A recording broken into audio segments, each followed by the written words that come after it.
அனைவருக்கும் வணக்கம்.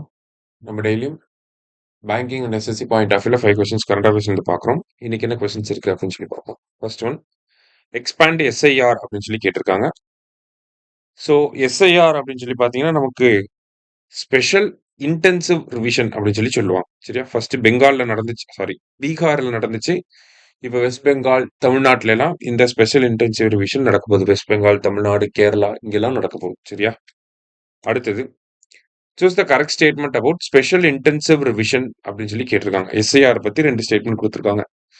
SIR is a focused, time-bound, house-to-house voters verification process conducted by booth-level officers to update and correct the electoral rolls before major elections அப்படின்னு சொல்லி கொடுத்திருக்காங்க. அதாவது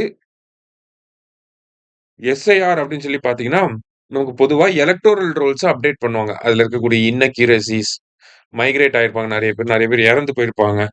so அதெல்லாம் remove பண்ணிட்டு update பண்றது தான் இந்த எஸ்ஐஆர் அப்படிங்கிறது. யார் பண்ணுவாங்கன்னா, பூத் லெவல் ஆஃபீசர்ஸ் வந்து அத பண்றாங்க. சரியா?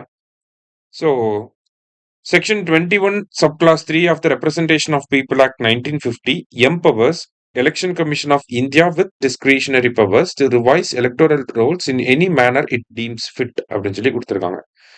ஸோ எலெக்ஷன் கமிஷனுக்கு இந்த ஒரு அதிகாரத்தை யார் கொடுக்குறாங்க அப்படின்னு சொல்லி பார்த்தீங்கன்னா, ரெப்ரசன்டேஷன் ஆஃப் பீப்புள் ஆக்ட் 1950 அதுல இருக்கக்கூடிய செக்ஷன் 21 சப் கிளாஸ் 3 படி. சரியா? ஸோ இதுவுமே அந்த 2 ஃபேக்சுவல் பாயிண்ட்டுமே கரெக்டாக தான் இருக்கு. போத் கரெக்ட் அப்படிங்கிறத கரெக்ட் ஆன்சர். அடுத்தது, which are the following article deals with the appointment of chief justice of India? So chief justice of India 53rd chief justice of India வந்து சூரியகாந்த் அப்படிங்கிறவர் வர போறார். சரிங்களா? ஸோ என்ன அப்பாயின்மெண்ட்டுக்கு என்ன ஆர்டிகல் அப்படின்னு சொல்லி பார்த்தீங்கன்னா, ஆர்டிகல் 124 சப் கிளாஸ் 2. அடுத்தது, India aims to achieve 10,000 geographical indication tags by 2030 அப்படின்னு சொல்லி கொடுத்துருக்காங்க. கரெக்ட் தான். காமர்ஸ் மினிஸ்ட்ரி வந்து இந்த டார்கெட் வந்து வச்சிருக்காங்க. சரியா? So far, India has 605 GI tax granted under Geographical Indication of Goods Act 1999. So GI tags இந்தியாவில் இப்போதைக்கு பார்த்தீங்கன்னா 605 வந்து இருக்கு. அது எந்த ஆக்ட் கீழே கொடுக்குறாங்கன்னா, ஜிஐ டாக் ஆக்ட் 1999 கீழே. இந்தியாவிலேயே அதிகமாக எங்க ஜிஐ டாக் இருக்குன்னா உத்தரப்பிரதேஷ், அடுத்தது வந்து தமிழ்நாடு.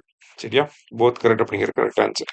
லாஸ்டா, which are the following has become the 11th member of ASEAN பொறுத்த வரைக்கும் பார்த்தீங்கன்னா 1967 ஸ்டார்ட் பண்ணியிருப்பாங்க, எஸ்டாப்ளிஷ் பண்ணியிருப்பாங்க. ஹெட் குவார்ட்டர்ஸ் வந்து ஜகார்ட்டால இருக்கு. இந்தியா வந்து மெம்பர் கிடையாது. சரியா? ஸோ யார் 11th மெம்பரா வந்திருக்காங்கன்னா, ஈஸ்ட் திமோர் அப்படிங்கிற இவங்க தான் வந்திருக்காங்க. ஓகேவா? அரில்ஸ் திமோர் லெஸ்தே அப்படின்னு கூட சொல்லலாம். ஸோ இன்னைக்கு 5 கொஸ்டின்ஸ் பார்த்துருக்கோம். தேங்க்யூ. சுரேஷ் IAS அகாடமி, வெற்றியின் முகவரி.